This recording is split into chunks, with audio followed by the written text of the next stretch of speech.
Hi guys! So, I have discovered that I really love talking about books. And I keep recording these super long videos. So I'm going to be nice and I'm going to split this video into two because my currently reading pile is a shit show.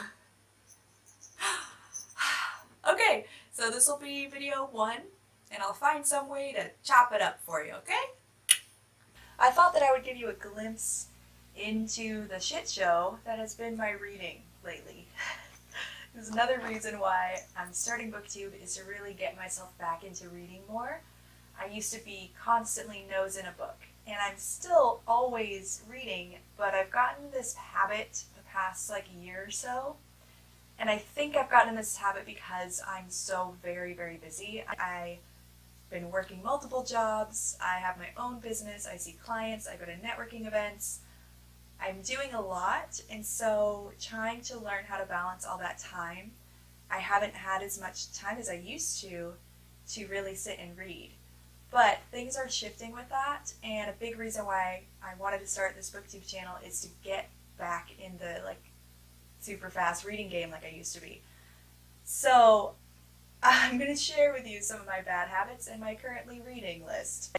The bad habits I've gotten into are just reading 10 books at the same time. It's one of the reasons I haven't been finishing a lot of books lately is because since I'm so busy, I seem to read one book for a while, but then get so busy that I don't get to come back to it soon enough, and then I kind of get in the mood for something else, and so I'll hop in between all these different books, which is fine. I know a lot of other people do that, but I've been feeling guilt about this bad habit or habit for a while. But now that I have some more time and I'm making more time, I'm working on this. But I also have not been without books because I discovered Audible and Hoopla, and so my audiobooks are my lifesavers because when I'm busy, I can still listen when I'm driving, when I'm cleaning, when I'm getting ready. If I'm not watching BookTube videos, I'm listening to books. So yeah, I'm probably in the right place. Yay! So I wanted to share my currently reading list, which is going to change rapidly because I really want to get some books in to this channel. I want to get on the reading game with you guys again. So my currently reading, I'm not sure if the video where I talked about this book will be up by the time I post this one, but this is one of my favorite authors from high school. Probably shouldn't have read it in high school. I love this author.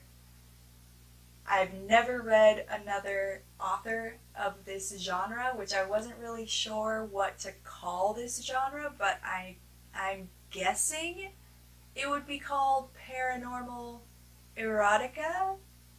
Is that a thing?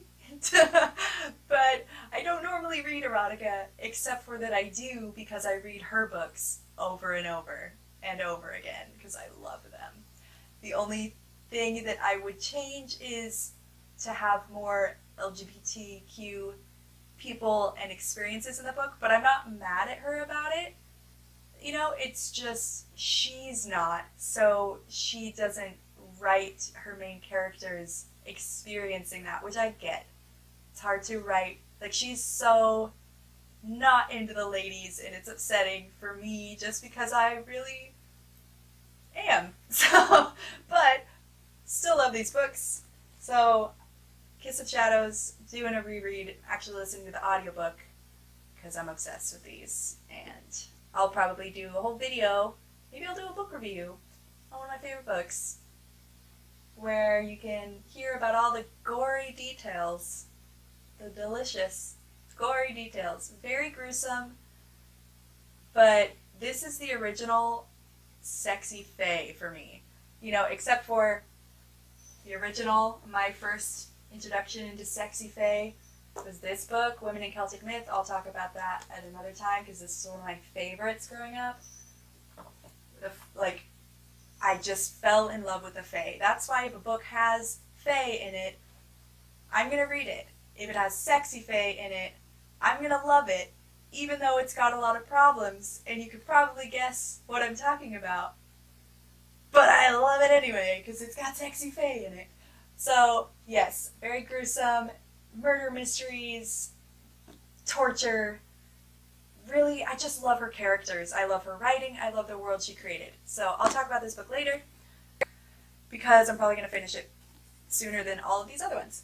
Here's another guilty pleasure of mine. I just finished the TV series, finally, Vampire Diaries, which my fiance and I, he makes fun of me because it's one of my guilty pleasure shows. I didn't used to watch TV shows like that, you know? I mean, I don't know. You'd walk in and I'd be sitting there in my little nug robe, sitting on the couch, watching my Vampire Diaries. And he's like, "What are you watching, Vampire Diaries?" And so we call it Vermpters. You watching Vermpters? Vermpters? Now we do that for all the shows. All of my guilty pleasure shows, we now, like, squish the name, which is hard for a lot of them. Like, Pro Little Liars. I'm going on a tangent. I'm sorry. We're just a bunch of nerds. Okay, so anyway, I just finished that show. And I've read about the fact that the book series sucked, but I got them for 50 cents at the library the other day, so of course, I'm reading them, and I finished the first one, and I'm on the second one, and the first one sucked. I did not like it, but I read it, and part of me likes it, but no, it's so bad. I hate the main character, and it's super insta-love. And just bad. It's bad. I'm so grateful that the show took so many liberties and changed, like, everything. Maybe the second one will be better. I don't know. But I'm going to read it because sometimes after a hard day, you don't want to be, I don't know, aware. I'm very tangenty today. I have been drinking wine. I apologize. Cheers. Okay. Ooh, I almost forgot. Okay. So this one I'm excited about. This book, the first one, was the one and only book I ever got to buy from one of those fancy book fairs. We didn't have money. I didn't have a library card. I had to, like, scrounge for books. And I got to buy this one, and it was such a big deal. I got to buy one book, and I went and I browsed. I was, like, licking these books, like, what do I get to have? Like, hours. Like, what do I get? And so I picked this one, and loved it so much, and it's been a long time since I read it, but I, of course, reread it many, many times in my childhood, because I couldn't afford to get the rest of them, and it made me very sad, so I just kept reading it. But, yay!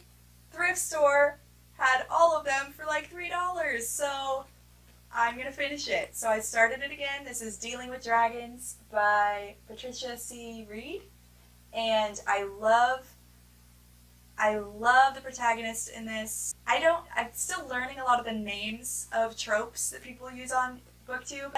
And so I feel like there's a trope name for this. Okay, so princess, not like other girls. She doesn't want to be a princess. She wants to learn sword fighting and all this stuff.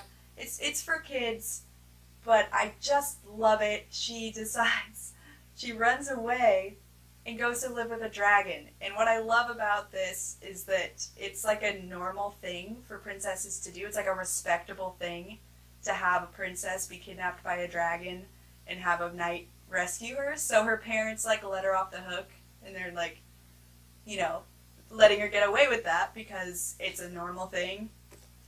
But she doesn't want to be rescued. She just wants to work for this dragon. And I love it. I love the humor.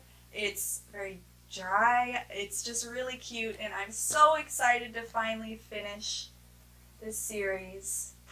Although I will say I do wish that I had the copies that matched my first edition. I know it's got that, like, old school, you know, those old school sci-fi fantasy covers that I love so much. I love them. And the new ones, it's definitely, they made it a lot more kiddie, I guess.